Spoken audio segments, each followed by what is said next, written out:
सब कुछ नहीं, जिंदगी जीत है, प्यार की जीत है जिंदगी। खुशियों से उठाना एक संगीत है, लड़ियों में पिरोई हुई हौसलों की कहानी है ये जिंदगी, मेरी तर्जुमानी है ये जिंदगी।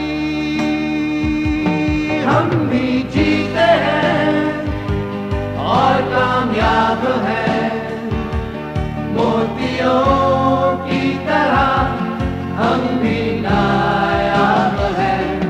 हम भी जीते हैं और कामयाब हैं, मोतियों की तरह हम भी नायाब हैं।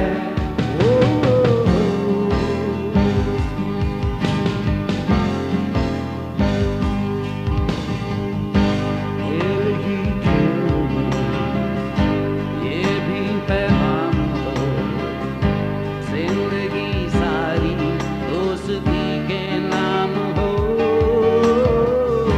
जीत सब कुछ नहीं, जिंदगी जीत है, प्यार की जीत है जिंदगी। हौसलों की कहानी है ये जिंदगी, मेरी तर्जुमानी है ये जिंदगी।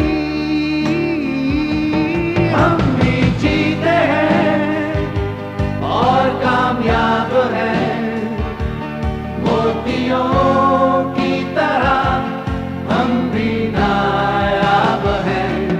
हम भी जीते हैं और कामयाब हैं, मोतियों की तरह हम भी नायाब हैं।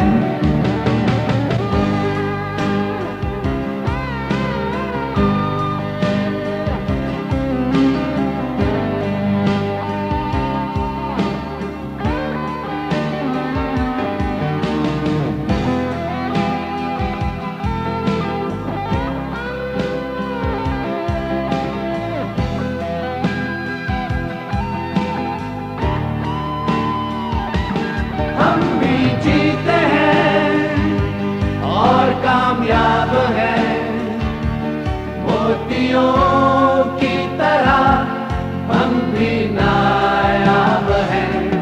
हम भी जीते हैं और कामयाब हैं, मोतियों की तरह हम भी नायाब हैं।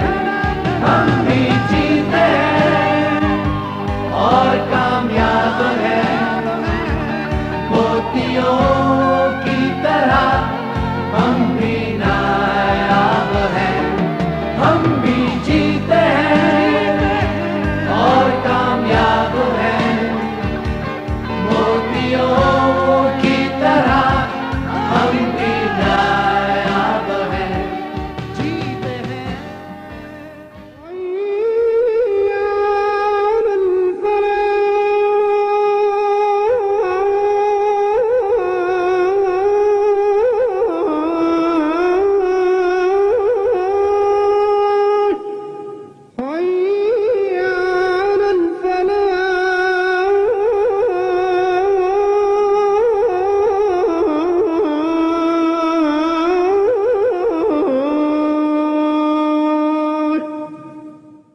बिस्मिल्लाहिर्रहमानिर्रहीम। अस्सलाम वालेकुम। मैं फला फाउंडेशन की चेयरपर्सन फरिया सैफ बात कर रही हूँ।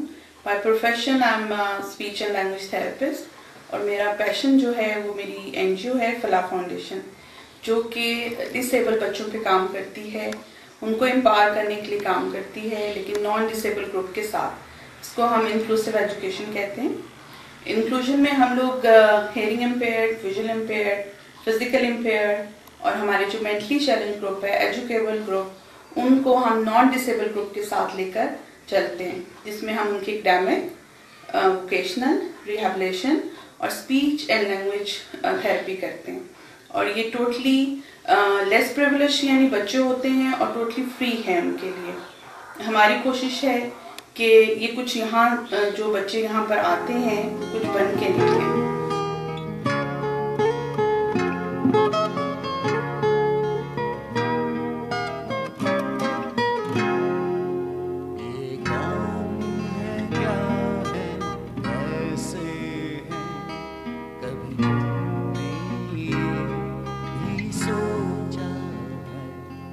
एहसास की नजरों से भूले, कभी तुमने इनको देखा है।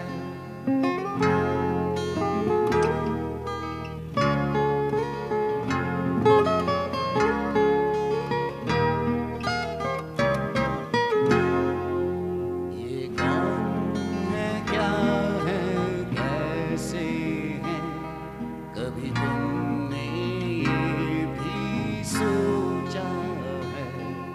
एहसास की नजरों से भूले, कभी तुमने इनको देखा है। ये तन्हा है और दिल सुना आता है इन्हें फिर भी जीना। ये कौन है, क्या है, कैसे हैं, कभी तुमने ये भी सोचा है।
हैं, कभी तुमने ये भी सोचा है?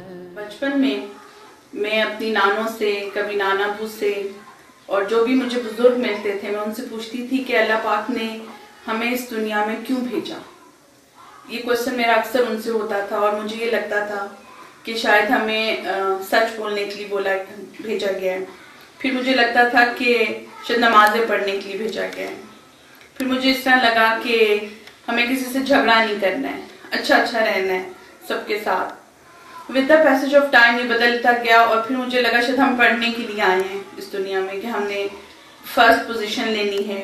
इस क्वेश्चन का जवाब मुझे अब अपनी एनजीओ के बाद मिला, इन बच्चों को सर्व करने के बाद मिला, कि we are just here to serve others, that's all, nothing else. बाकी सब चीज़ें ठीक हैं अपनी जगह पे, लेकिन जो सबसे ज़रूरी चीज़ जिसका आपको अजर ताहयात और उसके बाद भी मिलेगा, वो आपका है कि आपने अल्लाह की मखलूक को कितना सर्व किया, कितनी उनकी खिदमत की, या उनको कितना शेयर किया। यहाँ पर पहले मैं सिर्फ being a speech and language therapist सिर्फ हियरिंग इम्पेयर्ड बच्चों को फैसिलिटेट करती थी, लेकिन मेरे पास एक मदर आई जिनका बच्चा सीपी था, और उनका कि मैं कहाँ जाऊँ।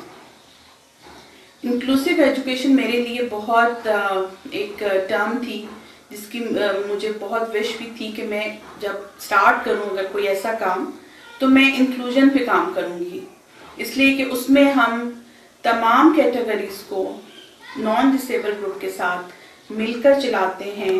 और होता ये है कि ये सारा सर्कल मिलकर एक सिनेरियो बनता है कि डिसेबिलिटी फ्रेंडली।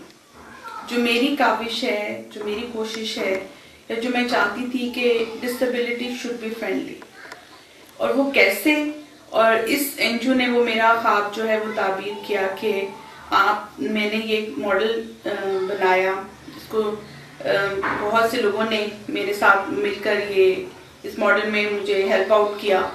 और अब ये है कि मेरे पास माशाल्लाह 60+ बच्चे हैं जो कि तालीम हासिल कर रहे हैं मिलकर, जिसमें अब ब्लाइंड बच्चियां भी हैं, हेयरिंग भी हैं, और ये सब एक दूसरे के नामों से पुकारते हैं, ना कि उनकी डिसेबिलिटी से उनको पुकारते हैं। मेरे लिए रोज़ ईद का दिन होता है जब मैं इनमें होती हूँ, और बहुत कुछ सीखने को भी इनसे मिलता है। हमसे अगर कोई एक चीज़ छिन जाए, नेमत, बहुत बड़ी नेमत की बात नहीं करूँगी, बहुत छोटी सी चीज़ छिन जाए, तो हमें लगता है कि बस अब दुनिया ख़त्म, अब कुछ नहीं हो सकता, ये चीज़ हमें नहीं मिली। मैं इनके हंसते चेहरे देखती हूँ जिनके पास अल्लाह पाक ने जिनको बिनाई नहीं दी, या जिनको समात नहीं दी, या जिनको टांगे नहीं दी, तो मैं देखती हूँ कि ये खुश हैं, हंस रहे हैं, बोल रहे हैं, और हमें कोई चीज़ नहीं मिलती, मार्क्स नहीं आते, या हमें कोई मटीरियलिस्टिक कोई चीज़ नहीं मिलती, तो हम परेशान हो जाते हैं कि हमें क्यों नहीं मिली, पता नहीं कब मिलेगी, और हमारे चेहरे उतर जाते हैं, जबकि ये बच्चे मुस्कुराते रहते हैं। तो मैंने इनसे बहुत कुछ सीखा है कि असल खुशी क्या है, और मैं इनमें बहुत खुश हूँ। I am very happy to be here, और मैं खुदा का शुक्र अदा करती हूँ कि उसने मुझे इस काबिल बनाया कि मैं कुछ अपनी ज़ात का हिस्सा इनके साथ शेयर करती हूँ। और इन बच्चों में दूसरी ये बात है कि ये आपको बहुत प्यार देते हैं। इन बच्चों के साथ मिलकर, इनके साथ वक्त गुजार के मुझे एहसास होता है कि यस, मैंने कुछ किया है, आज कुछ अपने रब को शायद मैंने मनाया है, या इस तरह की फीलिंग होती है कि आज जो है ना कुछ रहमत हो गई है, कुछ इस तरह की मेरे में फीलिंग होती है। दूसरी बात ये कि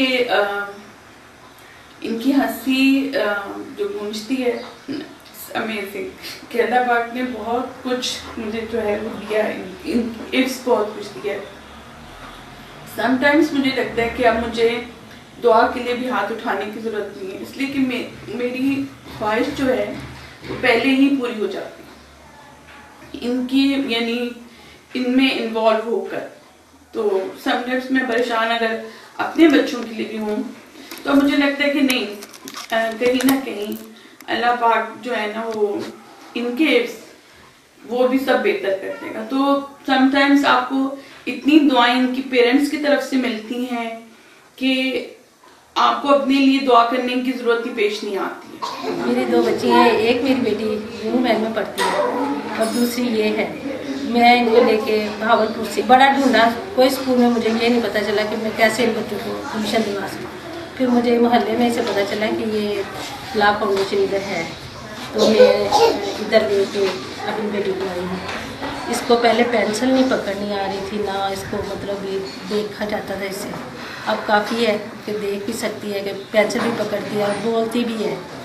तो माशाल्लाह से अब यासीन भी इसने ज़बानी याद की है, अर्रहमान भी की है और पढ़ने में भी काफ़ी बेहतर है। मैं इस इदारे का शुक्रिया अदा करती हूँ कि ये हमारे पास से ना फीस ले रहे हैं, कोई चीज़ नहीं ले रहे और हमारे बच्चों को फ्री तालीम दे रहे हैं।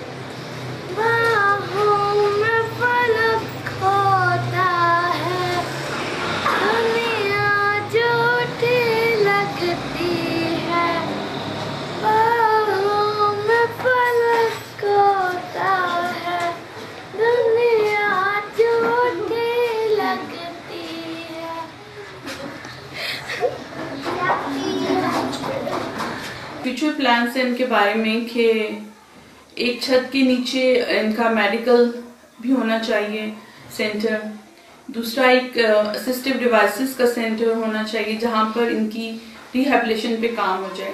मुझे अभी अगर किसी बच्चे के लिम्स के लिए मुझे कहीं और जाना पड़ता है, हेयरिंग एड के लिए कहीं और जाना पड़ता है, अगर विजुअल है तो उसकी सर्जरी के लिए या इक्विपमेंट के लिए मुझे कहीं और जाना पड़ता है, तो एक छत के नीचे इन सब का ट्रीटमेंट हो जाए। दूसरा इनका वोकेशनल सेंटर, डेफिनेटली इनको स्किल करने की बहुत ज़रूरत है, इनकी वोकेशनल ट्रेनिंग की इनको बहुत ज़रूरत है। तो इस तरह का वोकेशनल ट्रेनिंग सेंटर हो जहाँ पर बच्चे की पोटेंशियल के मुताबिक वो अपना उसको स्किल किया जाए और प्रोफेशनल लेवल पर, ना कि मैं उसको 2-3 माह का कोर्स कराऊं। व्हाट आई वांट के ईयर डिप्लोमा हो जिसमें वो प्रोफेशनल सीखें और एक अच्छी इंडिपेंडेंट पुरवकार किस्म की वो जिंदगी गुजारें। ये स्पेशल बच्चे जो हैं हमारी कौम का सरमाया है, इनको मेन स्ट्रीम में लाने के लिए जो लोग इसमें मेहनत कर रहे हैं और जो लोगों की शामिल है, खुदा का शुक्र है कि मैं भी स्ट्रीम में शामिल हूँ। अल्लाह ताला हर इंसान को ये तौफीक दे कि दुनिया के साथ साथ अपनी आखिरत के लिए भी कुछ कर ले। और इन बच्चों के साथ काम करके मुझे ऐसा लगता है कि मेरे अपने बच्चों से भी ज़्यादा ये मुझे प्यार देते हैं। और कोई भी आप इनसे इतनी जल्दी बच्चे सीखते हैं। मैंने इनको 2 वक्त सिखाया है और ये खड्डी पे काम करना जितनी जल्दी ये बच्चे पिक करते हैं, मैं हैरान होती हूँ कि आम बच्चों को सिखाना। मैंने आम स्कूल में भी टीचिंग की है, बड़ा अपने बच्चों को पाला है, सब कुछ है, लेकिन इन बच्चों के साथ काम करके जो खुशी हासिल होती है वो आप इमेजिन नहीं कर सकते। तो मेरी तो सब लोगों से ये अपील है कि खुदा के लिए इन बच्चों के लिए कुछ करें। आप किसी तरह भी कर सकते हैं, इनको कुछ सिखा सकते हैं, इनको कुछ डोनेट कर सकते हैं। इतने बच्चे हैं जिनकी टांगे नहीं हैं, उनके लिए आप हेल्प कर सकते हैं। ऐसे अदारे जो कर रहे हैं, अपने खुद से काम कर रहे हैं, उनकी आप हेल्प करके इनकी मदद कर सकते हैं। जब कोई बच्चा चल नहीं सकता और माँ बाप उनको देखते हैं कि कभी ये चलने लगा है, या जो बच्चे सुन नहीं सकते, और जब आप उनके साथ काम करते हैं और वो सुनने लगते हैं, तो वो खुशी जो उनके वालिदैन को हासिल होती है, आपको दोहरी खुशी मिलती है, एक बच्चे की और बच्चे के वालिदैन जब खुश होते हैं उसकी भी आपको खुशी मिलती है। तो आप जो भी कर सकते हैं स्वाबिदारैन इसमें है, कहने की बात नहीं है, सिर्फ समझने की बात है कि वाकई स्वाबिदारैन इससे हासिल होता है। तो मुझे तो सच्ची बात है कि इन लोग बच्चों के साथ काम करके इतनी खुशी हो रही है कि अल्लाह ताला ने चलो जिस उम्र में मुझे ये तौफीक दे दी है, तो अल्लाह ताला कबूल करे और मुझे तौफीक दे कि मैं इससे ज़्यादा कर सकूं। हमारे पाकिस्तान में कोई भी व्हीकल इनके लिए इनकी स्पेशल नीड को पूरा नहीं करती या वो टेक्नोलॉजी नहीं है, तो मैं चाहूँगी कि हमारी हुकूमत भी और बाकी लोग भी इस तरह के ट्रांसपोर्ट्स बनाएं जिनमें फिजिकल हैंडीकैप भी अपना सफ़र कर सकें, इसलिए कि उनकी जो प्रॉब्लम है एक्सेसिबिलिटी की, कि उन्हें किसी की तरफ देखना पड़ता है जब वो मोबिलिटी की बारी आ जाती है। अगर उन्हें स्कूल जाना है, कोई इंटरटेनमेंट के लिए अगर कहीं पर जाना है, मार्केट जाना है, तो उन्हें किसी की तरफ देखना पड़ता है। तो व्हाट आई वांट कि उन्हें किसी की तरफ ना देखना पड़े। हमारी जो लोकल ट्रांसपोर्ट है वो उन्हें ज़रूर फैसिलिटेट करे कि वो खुद अपनी मर्जी से जो है इजीली मूव कर सकें। मेरी बेटी है रिता, ये स्कूल की स्टूडेंट है और तकरीबन 8 से 10 माह हो चुकी है उसको यहाँ पर।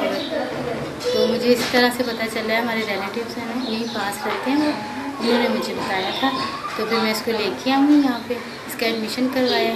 मैम जो थी उन्होंने मुझे बताया, क्योंकि मैं बहुत परेशान थी इस बच्ची के लिए कि मैं इसका एडमिशन कहाँ करवाऊँ, ये कैसे पढ़ेगी। तो ये इस दुनिया में सर्वाइव करने के लिए एजुकेशन तो बहुत ज़रूरी है, ऐसे बच्चों के स्कूल होने चाहिए। तो फिर उन्होंने मैं इसका एडमिशन किया और ये रेगुलर आ रही है और खुशी से आती है स्कूल में।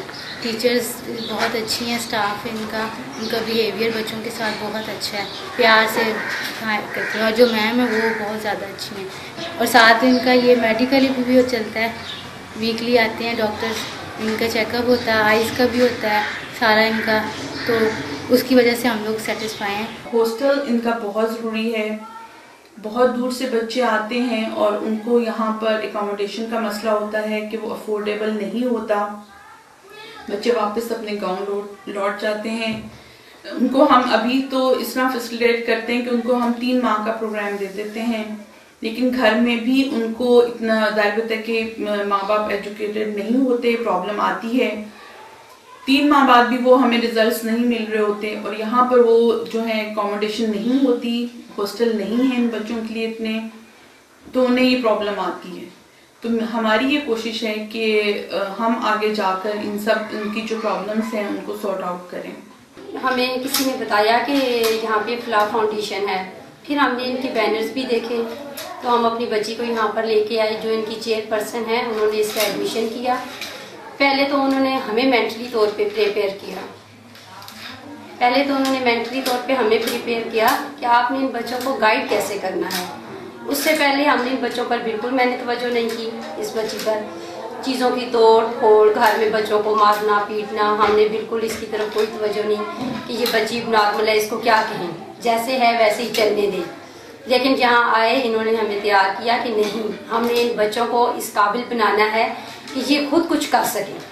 तो इसलिए फिर मैंने इनकी जो जिस तरह ये हमें गाइड करते रहे हम उसी पे चलते रहे, और ये खुद भी बहुत ज़्यादा मेहनत कर रही हैं इन बच्चों पर, स्पेशली इस बच्ची पर बहुत ज़्यादा वो तवज्जो दे रहे हैं, मेहनत कर रही हैं। हम फ्ला फाउंडेशन के शुक्रगुजार हैं कि जिन्होंने हमारे बच्चों पर इतनी ज़्यादा तवज्जो की है, इतनी ज़्यादा वो इन बच्चों को, और बिला मुआवजा उन्होंने इसका कोई मुआवजा, कोई इनकी मंथली फीस, बल्कि यहाँ तक कि ये यहाँ से कॉपीज पेंसिल्स हर चीज़ खुद देते हैं बच्चों को, कलर्स वगैरह हर खिलौने हर चीज़ इन्होंने अपने पास से दी है, हमसे कोई चीज़ इन्होंने नहीं ली।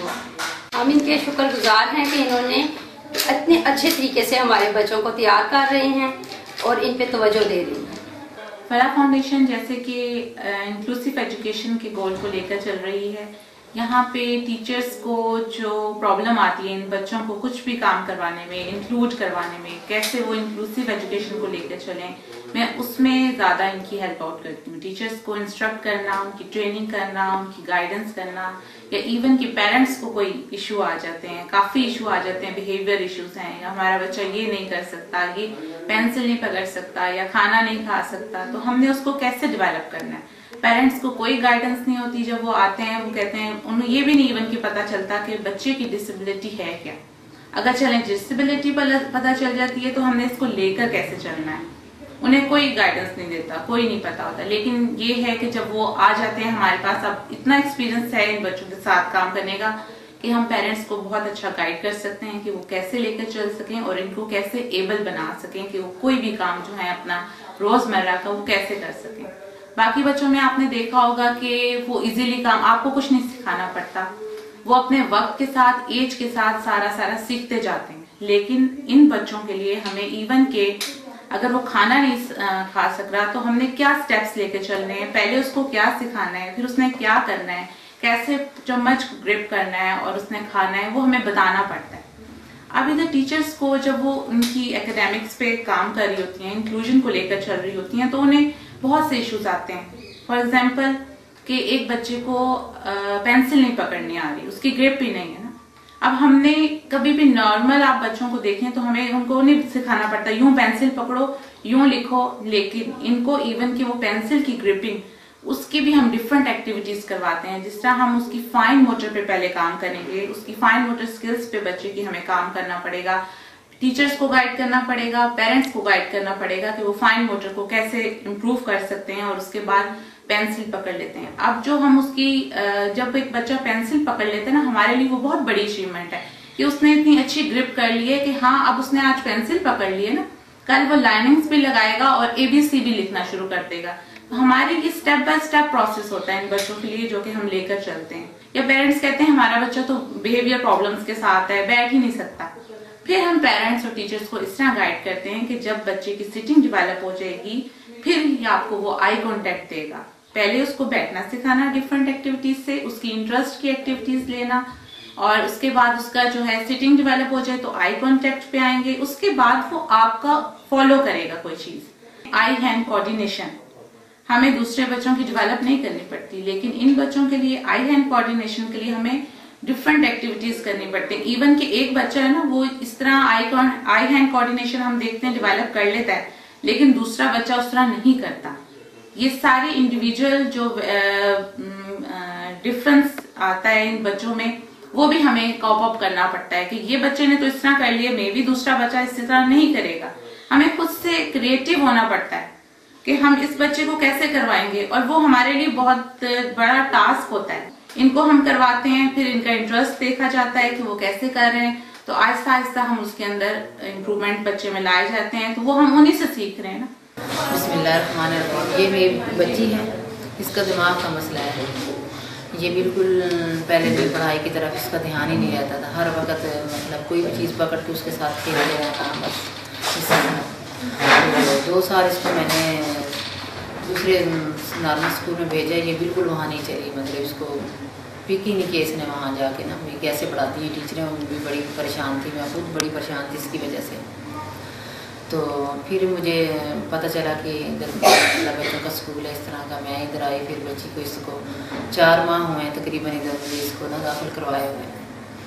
तो इसके ना अब इसका जिस तरह का इसका माइंड था ना, उस तरह की टीचरें जो है ना इसको करवा रही हैं, तो अब माशाल्लाह बहुत बेहतर है। पहले इसको ये नहीं पता था ABC कौन सी होती है और काउंटिंग कौन सी होती है। ABC को काउंटिंग में पढ़ती थी, काउंटिंग को ABC में पढ़ती थी। तो फिर जब से ये यहाँ आई है ना, तो इसको मतलब समझ आई है कि मतलब ABC क्या होता है, 1 2 3 क्या होता है, अलिफ बे क्या होता है।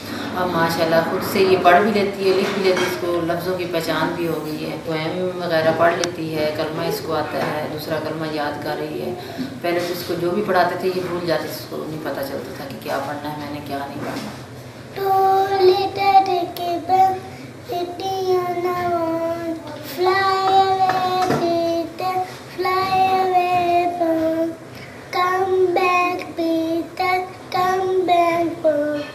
मैं बहुत मशकूर हूँ फलाह फाउंडेशन की, मुझे बड़ी यहाँ से हेल्प मिली है मेरी बेटी की। मैं बड़ी परेशान थी कि इसको मतलब कैसे मैं गाइड करूँगी। इन बच्चों को इवन के जिस तरह फाइन मोटर स्किल्स मैंने बताया कि इश्यूज होते हैं, इसी तरह इनको ग्रॉस मोटर स्किल्स होते हैं, जिसमें हमारी आ जाती है कि ये लोग भाग नहीं सकते, इवन के जंप नहीं मार सकते। हमने दूसरे बच्चों को नहीं सिखाना पड़ता, वो खुद ही, उसने 1 साल का हुआ चलना शुरू कर दिया, उसके बाद उसने भागना शुरू कर दिया, जंप लगाना शुरू कर दी, रेसिंग शुरू कर दी, फिजिकल एक्टिविटीज उसकी बढ़ गई। लेकिन इन बच्चों में ये इश्यूज भी होते हैं कि इनकी ग्रॉस मोटर स्किल्स वीक होती हैं। उसके लिए भी हम पेरेंट्स को, टीचर्स को गाइड करते हैं कि वो कैसे डेवलप करेंगे।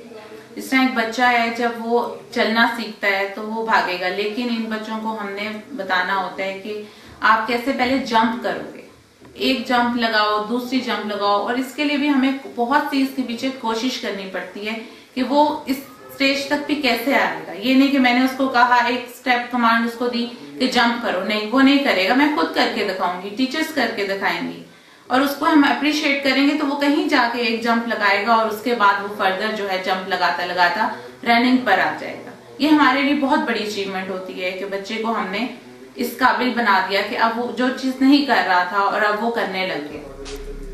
हाथ रख लीजिए सब कमर पर, चले स्टार्ट। जंप जंप जंप, सब बच्चे jump jump jump jump jump jump jump jump jump. Relax, stop, running running running, not jumping. Jump नहीं करना, रनिंग करनी है। Stop, tapping, foot tapping, foot tapping क्या होती है? जाओ जाओ, करो करो करो करो करो करो, पाओ पाओ उठा के फुट टैपिंग करो करो करो। देखो, खाना खाने से पहले बेटा हम क्या करते हैं? हाथ धोते हैं। और फिर क्या करते हैं? दांत ब्रश करते हैं। उसके बाद क्या करते हैं? बिस्मिल्लाह पढ़ते हैं। बिस्मिल्लाह उसके बाद क्या करते हैं? खाना खाने के बाद क्या करते हैं? अल्लाह ताला का शुक्र अदा करते हैं, अल्हम्दुलिल्लाह कहते हैं। 70 to 80% इनको स्पीच प्रॉब्लम होती है। अब by profession I am a speech therapist. अब मेरी ये ड्यूटी बनती है कि अब पेरेंट्स काम कर रहे हैं इन बच्चों के साथ, इनके साथ टीचर्स काम कर रही हैं, तो उन्हें भी पता हो ना कि इनके साथ कैसे स्पीच को डेवलप करना है, उसकी भी हम ट्रेनिंग्स देते हैं। इवन के पेरेंट्स को इतने इश्यूज आते हैं कि भाई इसने कभी मामा ही नहीं बोला, मुझे आज तक अम्मी नहीं बोला। जिस तरह हेयरिंग इम्पेयर्ड है, सुन नहीं सकता, वो नहीं बोलेगा। हम फिर पेरेंट्स को गाइड करते हैं, टीचर्स को भी गाइड करते हैं कि इसको आपने स्पीच डेवलप कैसे करवानी है। अब एक पेरेंट आते हैं, वो कहते हैं हाँ जी ये पता चल गया ये सुन नहीं सकता, तो इसको मैंने हेयरिंग एड लगवा दिया। अब फर्दर उन्हें नहीं पता हेयरिंग एड लग गया तो वो सुनने तो नहीं लग गया, वो नॉर्मल तो नहीं उसकी स्पीच हो जाएगी, डेवलप हो जाएगी, उसकी भी प्रोसेस है। स्पीच थेरेपिस्ट उस पर काम करेगा, टीचर्स काम करेंगी, पेरेंट्स काम करेंगे, तब कहीं जाके उनकी स्पीच डेवलप होगी।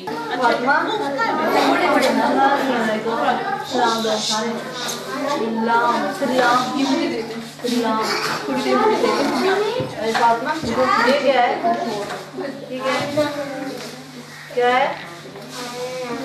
अल्लाह, वेरी गुड। और फातिमा ये क्या है? क्या है ये? क्या है? पापा कैसे कहते हैं? पापा पापा कैसे कहते हैं? तो पापा पापा। ये क्या है फातिमा?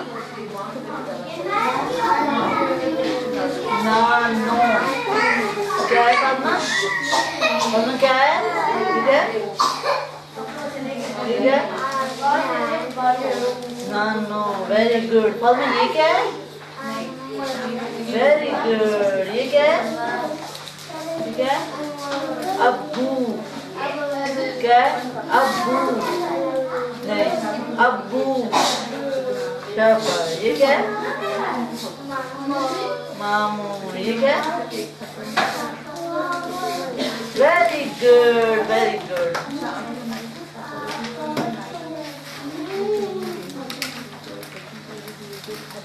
अच्छा फातिमा ये क्या है? इधर देख, छोड़ दे, अभी छोड़ दे। ये देख, ये क्या है फातिमा? ये क्या है?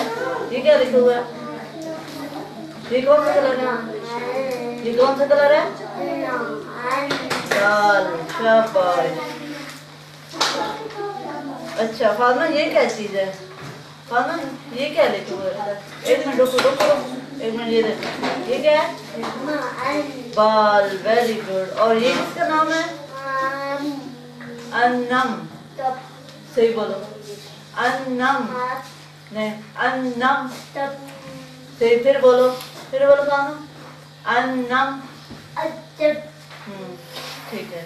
और ये कौन है? ये किसका नाम है? फातिमा कौन है?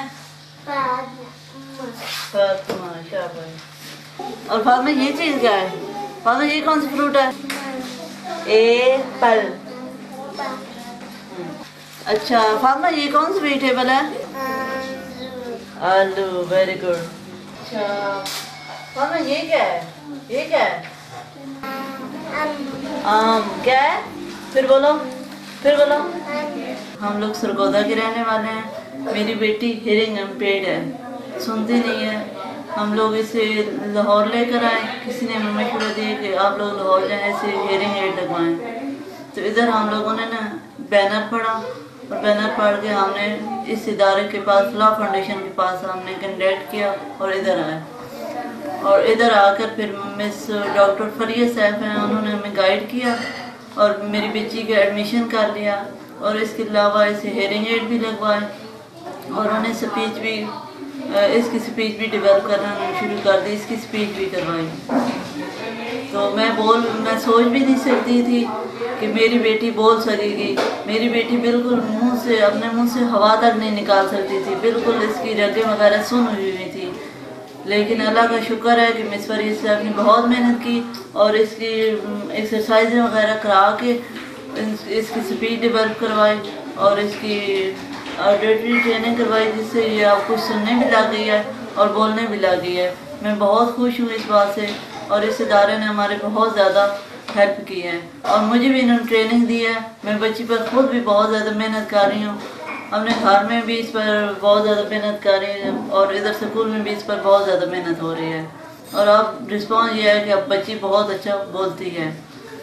Being a vice president of Falah foundation, यही एक हम्बल रिक्वेस्ट है उन सब पेरेंट्स से कि इन बच्चों को घरों में मत रखें। आप इनको फलाह फाउंडेशन में लेकर आएं ताकि हम इनको एक मुफीद शहरी बना सकें। दर्द दिल के वास्ते पैदा किया इंसान को, वरना ताज के लिए कुछ कम न थे करोपियाँ। मेरी एक ख्वाहिश है कि हम सब जो है इसमें अपना अपना हिस्सा डालते चले जाएं और इन तमाम मकासद का हसूल तभी मुमकिन है जब आप मेरा साथ देंगे। आप मेरे एक बच्चे को स्पॉन्सर कर सकते हैं। मेरे एक बच्चे के लिए जो मुझे व्हील चेयर रिक्वायर्ड है या इक्विपमेंट रिक्वायर्ड है या कोई सर्जरी रिक्वायर्ड है, आप उसमें मुझे हेल्प आउट कर सकते हैं। हमने इस फाउंडेशन का नाम रखा है फलाह फाउंडेशन। जब हम इसको रजिस्टर्ड करवाने जा रहे थे तो हमने बहुत से नाम सोचे। इतनी देर में अजान हो रही थी, मगरिब की अजान हो रही थी और उसमें आया हैया लल Falah. Then I decided it should be Falah foundation, इसलिए कि हम भी चाहते हैं कि इन बच्चों की फलाह हो और ये कामयाबी की तरफ जाएं और यही हमारा ऑब्जेक्टिव है कि ये बच्चे भी कामयाबी की तरफ जाएं। तो आइए आप भी मेरे साथ इस फलाही काम में शामिल हो जाएं और हैया लल फलाह।